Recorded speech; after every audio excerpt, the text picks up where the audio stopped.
सो है guys, hello everyone, कैसे हैं आप लोग। तो आज का मैं जो टॉपिक आपको पढ़ाने वाला हूँ उसको चालू करने से पहले मैं अपने बारे में थोड़ा आपको बता देता हूँ। मैं हूँ पराग फिस्के और मैं नागपुर में रहता हूँ। तो I am teaching a business study subjects to class 11th and 12th students and CUET student also. तो बेसिकली आज का हमारा जो टॉपिक रहेगा ये टॉपिक है क्लास 12th सीबीएसई स्टूडेंट के लिए। स्टेट वाले भी इसको देख सकते हैं, कोई इशू नहीं है, कोई लोड नहीं है भाई साहब, आराम से देखो। ठीक है। तो हमारा कंसेप्ट क्या है, जैसे कि आपको स्क्रीन के ऊपर दिख रहा है, कौन सा कंसेप्ट है, principles of management. Principles of management business studies के अंदर एक बहुत इंपॉर्टेंट कंसेप्ट है जो कि बच्चों को पढ़ना बहुत ज्यादा जरूरी है एक्चुअली। तो बेसिकली मैं बिजनेस स्टडीज के बारे में आपको बता दूं थोड़ा सा छोटा सा इंट्रोडक्शन। तो बिजनेस स्टडी, जैसे कि आपको पता है कि हमारा जो बिजनेस स्टडी सब्जेक्ट है ना, ये दो पार्ट्स में डिवाइड है। एक पार्ट में बिजनेस स्टडी में बताया गया है principles and functions of management, and दूसरे पार्ट में बिजनेस स्टडी में बताया गया है क्या, फाइनेंशियल मार्केट से रिलेटेड कुछ चार टॉपिक्स है, उसमें चार पांच टॉपिक्स है। वो भी बहुत ज्यादा इंटरेस्टिंग है। बट फर्स्ट पार्ट बच्चों को बहुत थोड़ा और ज्यादा इंटरेस्टिंग लगता है क्योंकि इसमें ज्यादा दिमाग लगाने वाली चीजें नहीं है। करेक्ट है। तो आज हम एक मोस्ट इंपॉर्टेंट टॉपिक डिस्कस करने वाले हैं जो कि है प्रिंसिपल्स ऑफ मैनेजमेंट, जो कि फर्स्ट पार्ट में आता है बिजनेस स्टडीज के। ठीक है। तो चलिए चालू करते हैं। तो प्रिंस जैसे कि फर्स्ट पार्ट में पहला चैप्टर है nature and significance of management, and दूसरा चैप्टर है प्रिंसिपल्स ऑफ मैनेजमेंट, जो दूसरे चैप्टर से चालू कर रहे हैं। ठीक है। तो चलिए करते हैं चालू। तो बेसिकली जैसे कि आपको स्क्रीन के ऊपर दिख रहा है प्रिंसिपल्स ऑफ मैनेजमेंट। तो चैप्टर चालू करने से पहले आपको सबसे पहले यह पता होना चाहिए कि प्रिंसिपल्स का मतलब क्या होता है। आपको पता है आपके लाइफ के कुछ प्रिंसिपल्स होंगे सर, कुछ रूल्स, कुछ हमारे उसूल, है ना, या कुछ गाइडलाइंस है हमारे जीवन की, तो ये हमारे प्रिंसिपल्स है। करेक्ट है। तो मैनेजमेंट के अंदर, तो मैनेजमेंट को मैनेज करने के लिए जो मैनेजर्स होते हैं वो कुछ प्रिंसिपल्स यूज करते हैं, तो उसको बोलते हैं प्रिंसिपल्स। तो प्रिंसिपल्स को हम अगर दूसरे लैंग्वेज में बोले तो प्रिंसिपल्स को बोला जाता है क्या, जनरल गाइडलाइंस। क्या बोला जाता है, जनरल गाइडलाइंस। इसका एक सिंपल मतलब ये भी होता है कि प्रिंसिपल्स जो कि हम जो ये चैप्टर में पढ़ रहे हैं, ये प्रिंसिपल्स आपको कोई रेडी टू मेड सॉल्यूशन नहीं प्रोवाइड करता है। जैसे आपके लाइफ में भी कोई आपको रेडी टू मेड सॉल्यूशन है क्या, नहीं है सर। हमको बहुत, हाँ, वो चीजें हमारे लिए है कि हम उसको यूज करके वो चीजों को ठीक कर सकते हैं, बट उसको लगा के वो चीज अपने आप ठीक हो जाएगी, नहीं है पॉसिबल। तो प्रिंसिपल्स क्या बोलते हैं, प्रिंसिपल्स है जनरल गाइडलाइंस। प्रिंसिपल्स क्या है, एक जनरल गाइडलाइंस है जो कि प्रॉब्लम्स को टैकल करने में हेल्प करता है, जो कि आपको क्या करता है, प्रॉब्लम्स को टैकल करने में हेल्प करता है। क्लियर क्या, समझ में आ गई चीज, समझ में आ गई। चलो अभी आगे बढ़ते हैं नेक्स्ट। अभी प्रिंसिपल्स ऑफ मैनेजमेंट का मतलब क्या है, जैसे कि मैंने आपको सेम यहाँ पे लिखी हुई है, principles of the management are the basic activity that can help you to plan, organise, control. जैसे कि फंक्शन मैनेजमेंट की चीजें यहाँ पे डाली हुई है। क्या करता है भाई साहब, सिंपली आपको जनरल गाइडलाइंस ये आपको देता है, ऑब्जेक्टिव क्या होता है वो देखो। यहाँ पे प्रिंसिपल का मतलब क्या होता है, तो प्रिंसिपल मतलब होता है यहाँ पे क्या होता है, प्रिंसिपल का मतलब होता है जनरल गाइडलाइंस। तो यहाँ पे मैंने आपको एक और शब्द बताया जो कि क्या, रिलेशनशिप का मतलब होता है कि क्या करने से क्या होगा, ये प्रिंसिपल अप्लाई कर क्या हमारे यहाँ पे अफेक्ट पड़ेगा।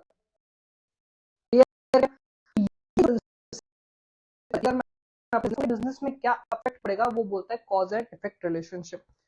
क्लियर, आई थिंक समझ में। ये किसकी बात है, फंडामेंटल ट्रूथ की बात करता है, सच्चाई की बात करता है, झूठी बात करता है क्या, नहीं, सच्चाई के ऊपर बात करता है। आगे बढ़ो, सिंपल।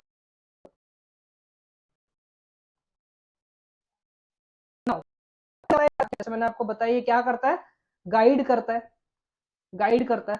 तो ये चीजें इसमें होती है। उसके बाद आता है सर, अभी आता है main important principle, derivatives, derivations of management principle. तो बेसिकली मुझे बताओ, जो भी मैनेजमेंट के जो प्रिंसिपल्स होंगे, तो प्रिंसिपल्स ऑफ मैनेजमेंट जैसे मैं बात करता हूँ 14 प्रिंसिपल्स ऑफ मैनेजमेंट, जैसे आपको पता होगा किसने दिए हुए हैं, तो 14 प्रिंसिपल्स ऑफ मैनेजमेंट दिए हुए हैं हेनरी फयोल्स ने। किसने दिए हुए हैं, हेनरी फयोल्स ने दिए हुए हैं। करेक्ट है। हेनरी फयोल्स के बारे में हम आगे पढ़ने वाले हैं डिटेल में, उनके 14 फीचर्स भी पढ़ने वाले हैं, मतलब जो उन्होंने प्रिंसिपल्स दिए हुए प्रिंसिपल्स भी पढ़ने वाले हैं। तो बेसिकली सबसे पहले डेरिवेशन, तो ये जो प्रिंसिपल्स है ये आए कैसे, ये मोस्ट इंपॉर्टेंट सबसे पहला क्वेश्चन यहाँ पे बन जाता है कि ये जो भी प्रिंसिपल्स वगैरह है तो ये आए कैसे है। तो ये जो प्रिंसिपल्स है ना ये आए हैं सर डीप ऑब्जर्वेशन से। कैसे आए हुए हैं, डीप ऑब्जर्वेशन से। अब मुझे बताओ हेनरी फ्योल जी रात को सोए होंगे और ऐसे उनको सपने में आया होगा कि हाँ ऐसा ऐसा प्रिंसिपल्स है और मॉर्निंग में उठ के उन्होंने वो प्रिंसिपल अप्लाई कर दिए होंगे क्या, नहीं। तो जैसे कि मैं सपोज एक बात करता हूँ, यहाँ पे भी एक एग्जांपल दिया हुआ है division of work. Division of work is the first principles of the principles of management. तो ये प्रिंसिपल क्या बात करते हैं कि आप वर्क को थोड़ा थोड़ा डिवाइड करके लोगों में डिवाइड करो तो वो वर्क इफिशियंटली होगा, इफेक्टिवली होगा। अब इसके बारे में भी आगे पढ़ने वाले इफिशियंसी एंड इफेक्टिवनेस का मतलब क्या होता है। तो बेसिकली जो वर्क है वो इफिशियंटली होगा एंड इफेक्टिवली होगा, करेक्ट है। तो उस पे जब डीप ऑब्जर्वेशन हुआ होगा तभी वो जाके प्रिंसिपल आए होंगे, नहीं हम लोग ऐसे बैठे हुए हैं अक्कड़ बक्कड़ बम्बे बो 80 90 पूरे 100 जिस पे आया वो प्रिंसिपल लगा दो, ऐसा हुआ है क्या, नहीं। अगर ऐसा हुआ होता तो आज कितने प्रिंसिपल्स होते हमारे पास बस 14 प्रिंसिपल्स हेनरी फ्योल्स ने दिया हुआ है।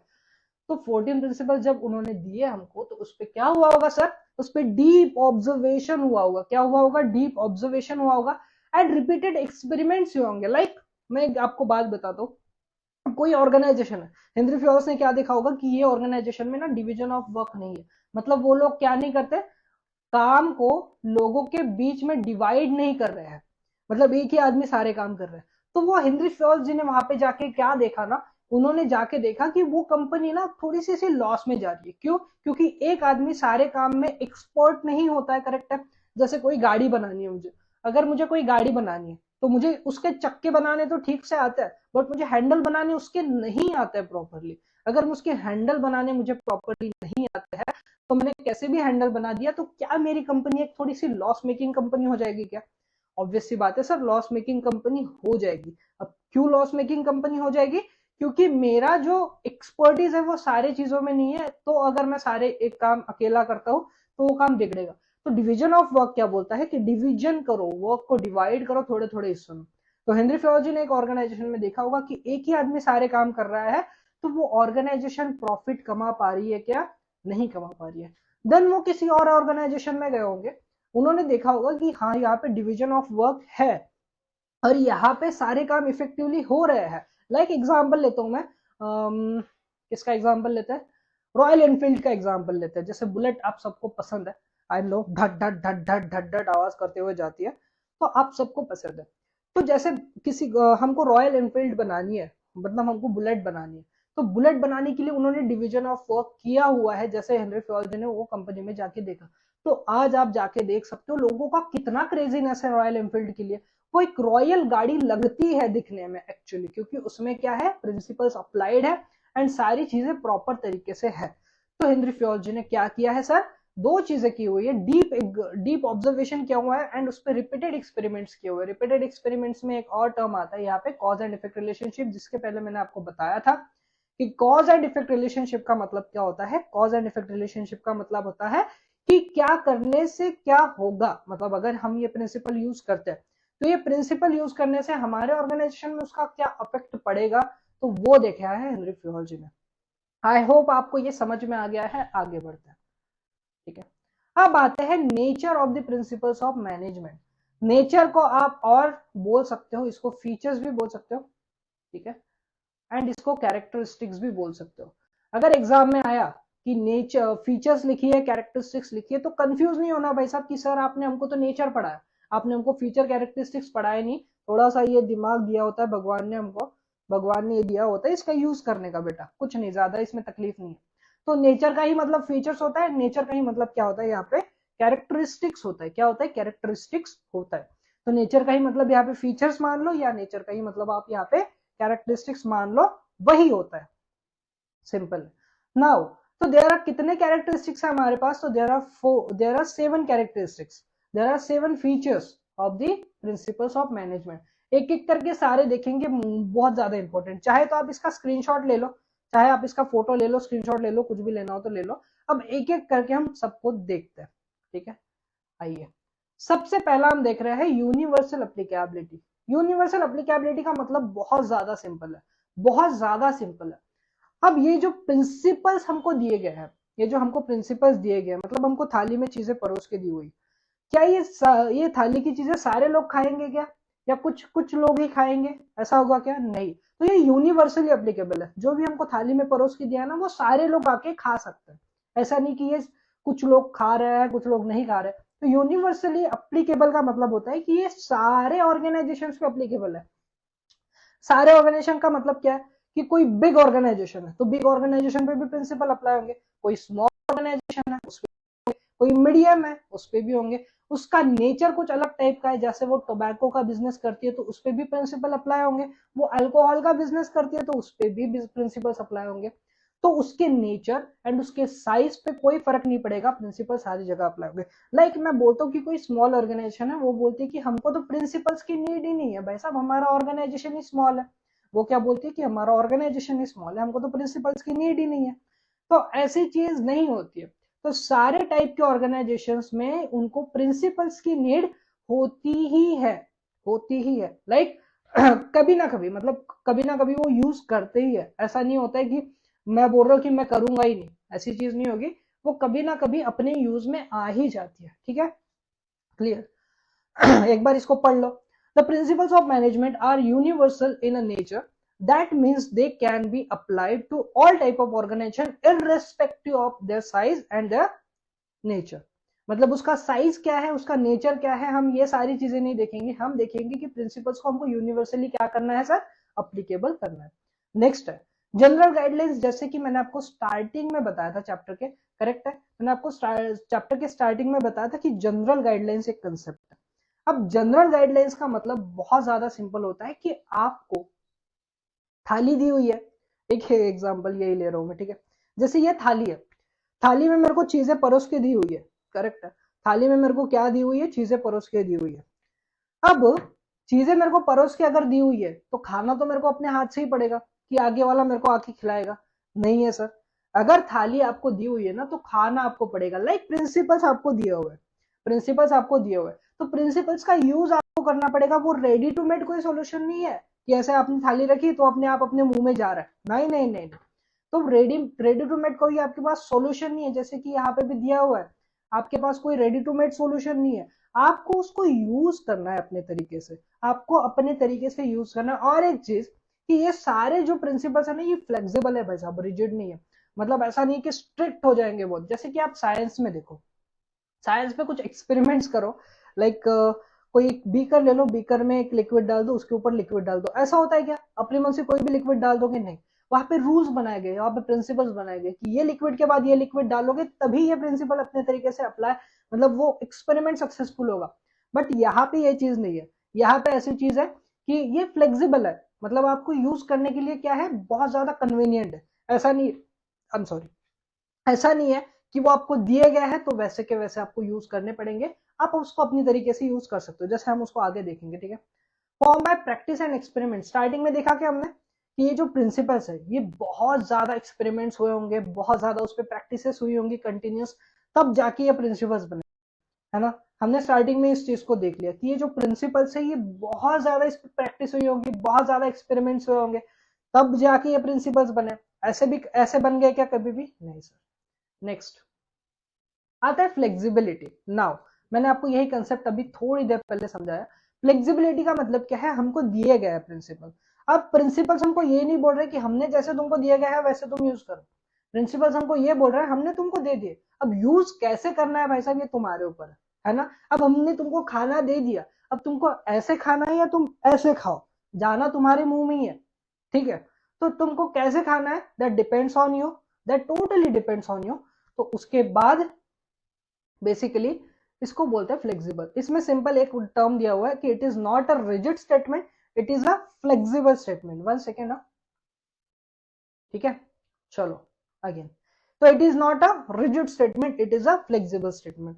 अब आता है मेनली बिहेवियरल। जैसे आपको पता है आपके एम्प्लॉयज है, आपके एम्प्लॉयज ना हमेशा पुराने ख्यालों के होते हैं। ऐसा मैं एक एग्जांपल दे रहा हूँ, जब तक मैनेजर उनको बताएगा नहीं कि हाँ ये चीज हमको करनी चाहिए और ये चीज हमको अभी नई आई है तो इस पर हमको फोकस करना चाहिए, तब तक आपके एम्प्लॉय करेंगे क्या? लाइक टीचर है, लाइक मैं आपको पढ़ा रहा हूँ, अब ये सपोज कोई मैं आपको पढ़ा रहा हूँ, लाइक एग्जाम्पल दे रहा हूँ कि मैं आपको ओल्ड बुक से पढ़ा रहा हूँ और न्यू बुक में इसमें चेंजेस आ गए। ठीक है। अब मैं अगर उसको ओल्ड बुक से पढ़ा रहा हूँ और एग्जामिनर क्या करेगा ना, उसको न्यू बुक के हिसाब से चेक कर रहा है, एग्जामिनर उसको न्यू बुक के हिसाब से चेक कर रहा है। मैं आपको पढ़ा रहा हूँ ओल्ड बुक के हिसाब से, आप एग्जाम में लिख के भी आए ओल्ड बुक के हिसाब से। अब एग्जामिनर आपको वो चीज के लिए रॉन्ग दे रहा है, क्योंकि उसका फोकस क्या है कि वो न्यू बुक के हिसाब से चेक कर रहा है, ना कि वो ओल्ड बुक के हिसाब से चेक कर रहा है। तो ऑर्गेनाइजेशन में भी कई बार ऐसा हो जाता है।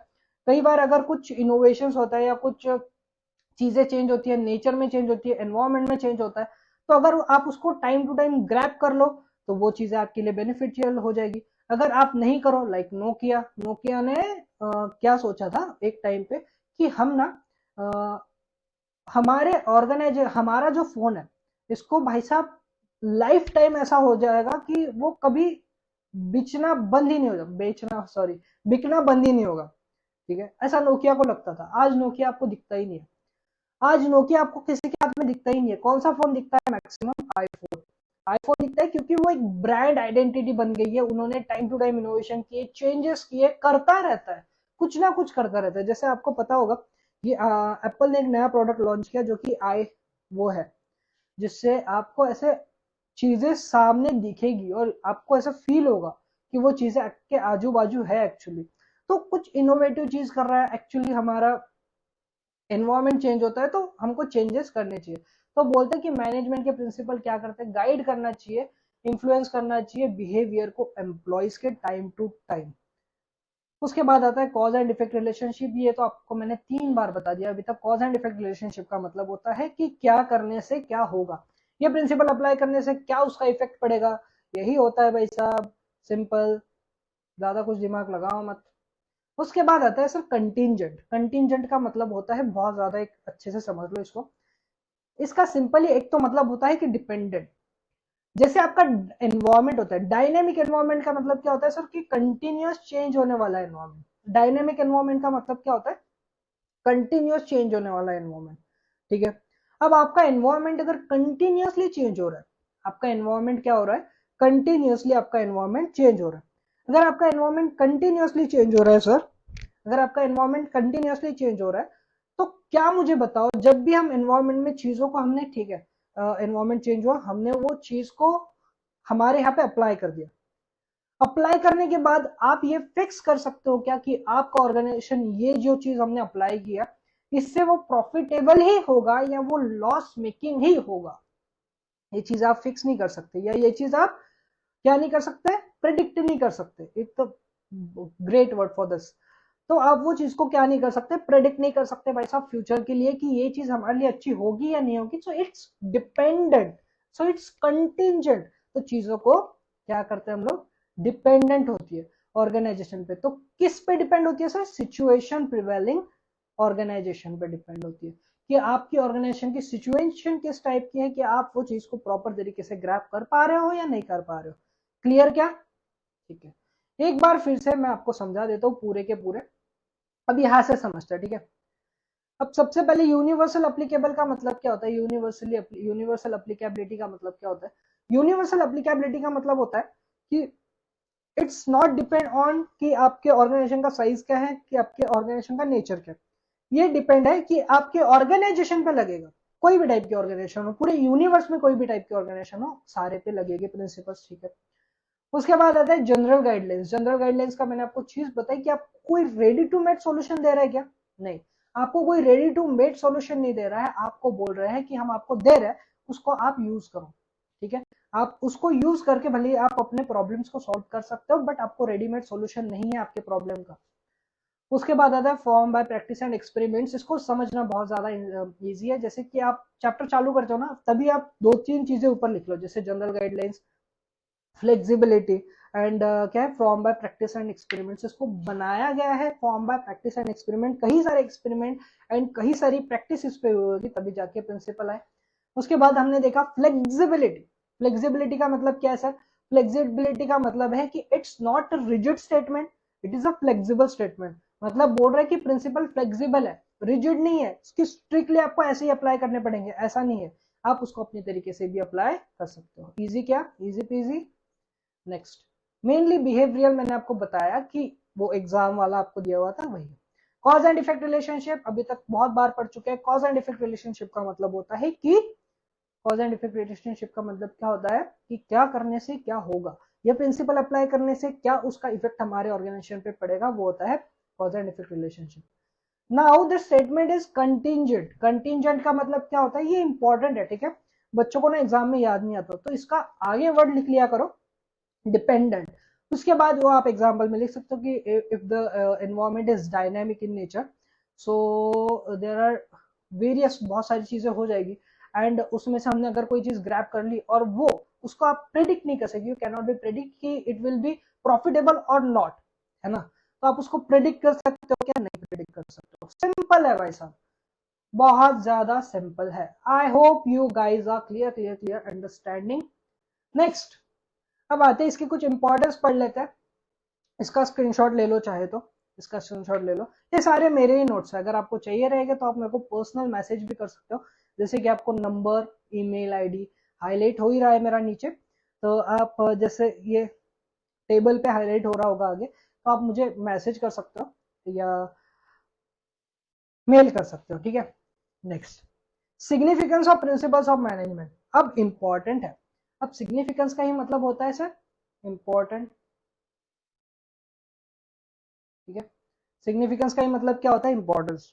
अब importance of principles of management पढ़ रहे हैं, बहुत ज्यादा ये इंपॉर्टेंट है हमारे लिए। नाउ फर्स्ट, यहां से नहीं पढ़ते, यहां से पढ़ते हैं। फर्स्ट आता है यहाँ पे,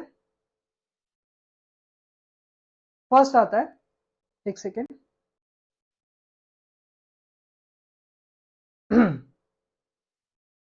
जस्ट अ सेकेंड है।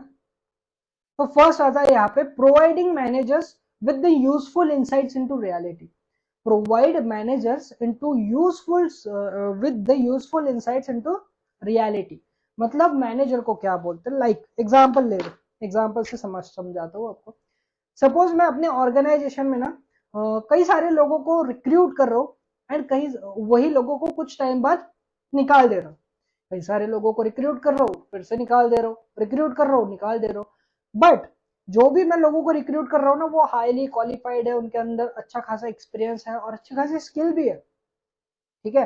तो मैं लोगों को रिक्रूट कर रहा हूँ निकाल दे रहा हूँ, रिक्रूट कर रहा हूँ निकाल दे रहा हूँ, रिक्रूट कर रहा हूँ निकाल दे रहा हूँ।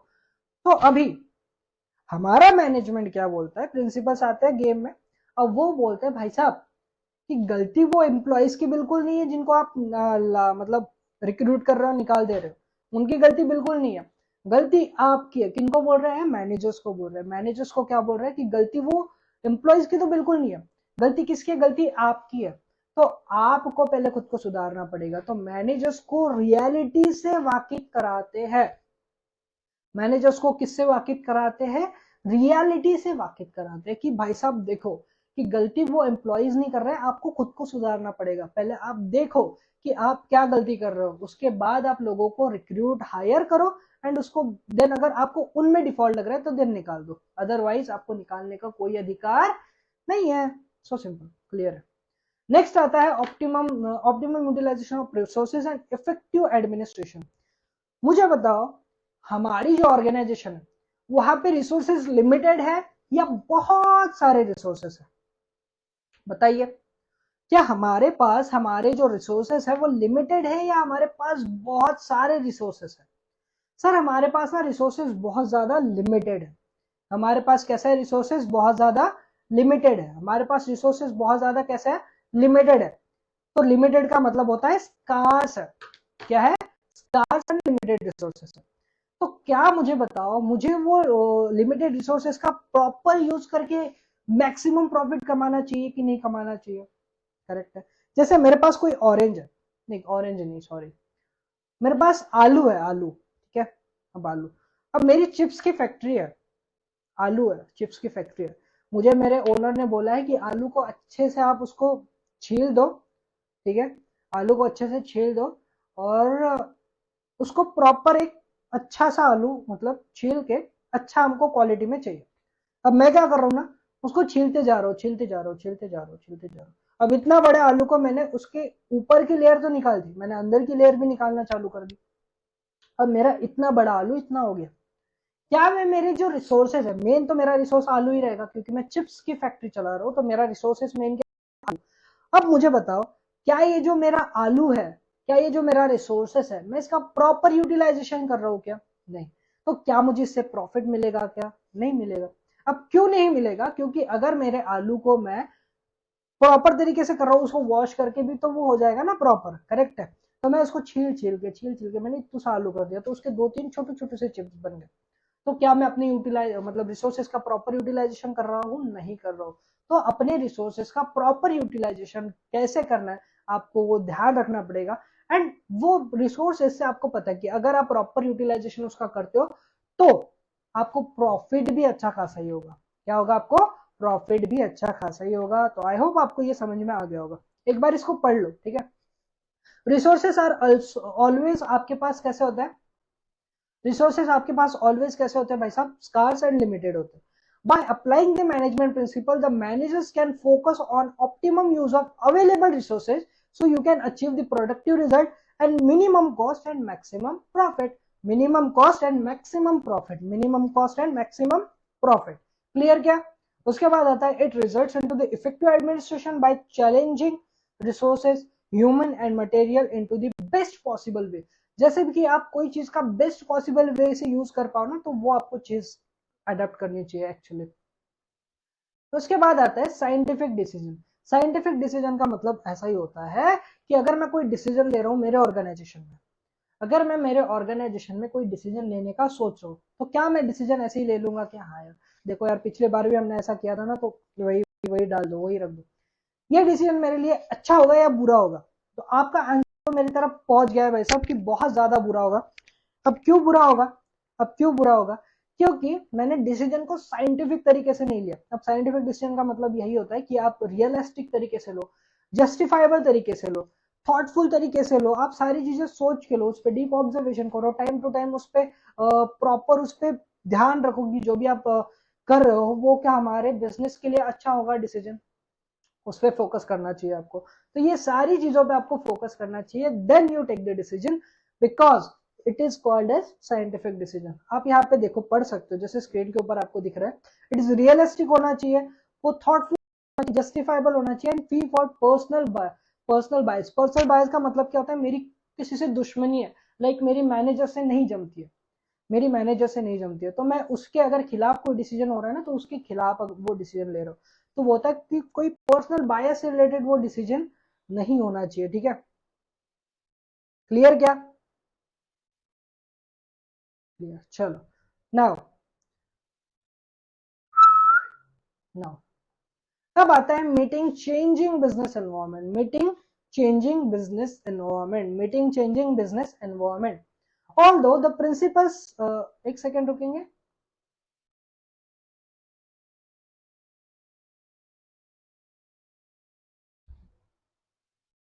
Yes, just a second. Although the principles of management in nature, मतलब आपको बिजनेस एनवायरनमेंट पता है आपका डायनेमिक होता है, डायनेमिक इन नेचर होता है। आपका बिजनेस एनवायरनमेंट कैसा होता है?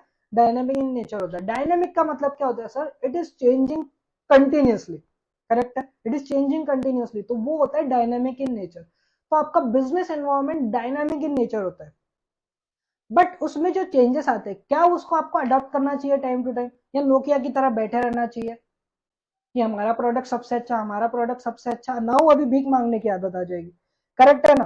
तो नहीं, आपको मीटिंग चेंजेस, जो भी चेंजेस आते हैं बिजनेस एनवायरनमेंट में, उसको आपको टाइम टू टाइम ग्रैप करना चाहिए।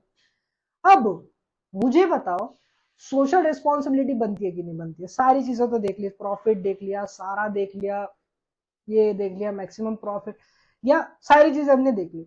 अब सोशल रिस्पॉन्सिबिलिटी नहीं बनती है? बनती है। लाइक एग्जाम्पल ले लो कि कोविड का टाइम था, कोविड के टाइम पे आप आपकी शॉप पे जाने के लिए रेडी थे, करेक्ट है क्या? झूठ नहीं बोलना भाई साहब, घर पे बैठे हो, माता रानी आपके सर पे बैठी है, जबान पे बैठी है, झूठ नहीं बोलना।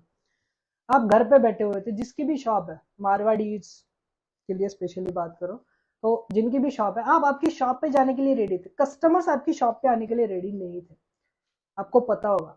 आप आपकी शॉप खोल के शॉप में बैठने के लिए रेडी थे, बट कस्टमर्स आपकी शॉप पे आने के लिए रेडी नहीं थे। अब इसका क्या सर, क्यों? ऐसा क्यों? कस्टमर्स क्यों नहीं आने के लिए रेडी थे? तो बड़ा सिंपल है, बड़ा सिंपल है। कस्टमर्स इसलिए आपके शॉप पे रेडी नहीं थे क्योंकि उनको डर था कि हमको कोरोना हो जाएगा। अब मुझे बताओ, आप आपकी शॉप में जाके बैठे हो, अगर कस्टमर्स आ ही नहीं रहे भाई साहब, तो सामान किसको बेचोगे? खुद को बेचोगे क्या सामान? खुद को बेचोगे सामान? नहीं, सामान खुद को तो नहीं बेच सकते। I am sorry. तो आप जब भी मतलब सोशल रिस्पॉन्सिबिलिटी के ऊपर भी आपको ध्यान देना चाहिए, जिससे आप, जैसे आपको पता है एक होता है कॉर्पोरेट सोशल रिस्पॉन्सिबिलिटी, एक कंसेप्ट होता है लॉ के सब्जेक्ट में, होता है कॉर्पोरेट सोशल रिस्पॉन्सिबिलिटी। तो जैसे आपको ध्यान रखना पड़ता है कि जैसे आपका कुछ टर्न हो, ये हुआ, तो आपको सोशल जैसे स्पोर्ट्स या कुछ ऐसी चीज, लोगों के भलाई के लिए कुछ काम करना होता है, तो वैसे भी चीजें आप आपके ऑर्गेनाइजेशन में करो। जैसे लोगों की भलाई के लिए काम करोगे तो लोग आपके लिए काम करेंगे। ठीक है, नाउ नेक्स्ट।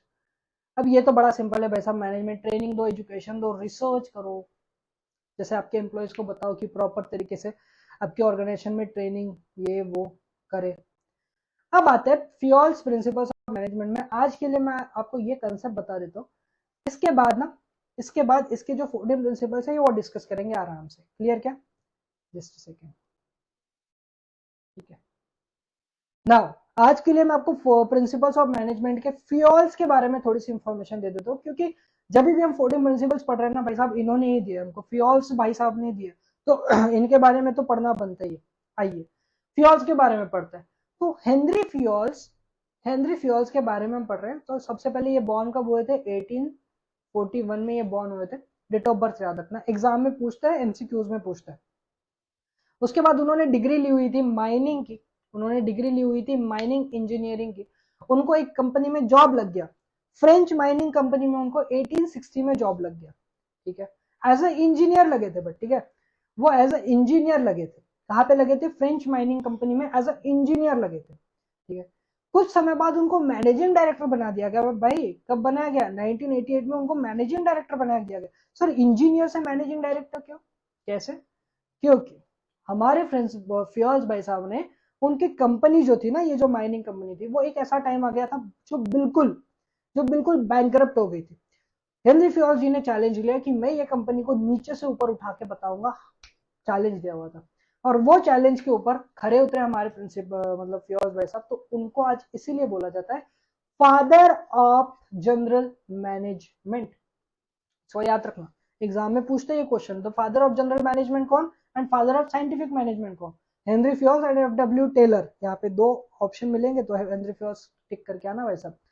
तो उन्होंने जो चैलेंज एक्सेप्ट किया, तो उन्होंने जब चैलेंज एक्सेप्ट किया, उनको करके दिखाया, तब उनको मैनेजिंग डायरेक्टर की पदवी, मतलब जो उनको डिजिग्नेशन है मैनेजिंग डायरेक्टर की, वहां पे दे दी गई। तो आई होप आपको ये वीडियो अच्छा लगा होगा। ठीक है, आपको ये वीडियो अच्छा लगा होगा, जैसा भी लगा। एंड वीडियो को लाइक जरूर कर देना, वीडियो को सब्सक्राइब, चैनल को सब्सक्राइब कर देना, एंड अपने दोस्तों तक शेयर करो। इसको मैं कंप्लीट जरूर करूंगा। Thank you so much. And basically ये डेमो वीडियो था मेरा, एंड आई होप आप की टीम को मेरा डेमो वीडियो अच्छा लगा होगा।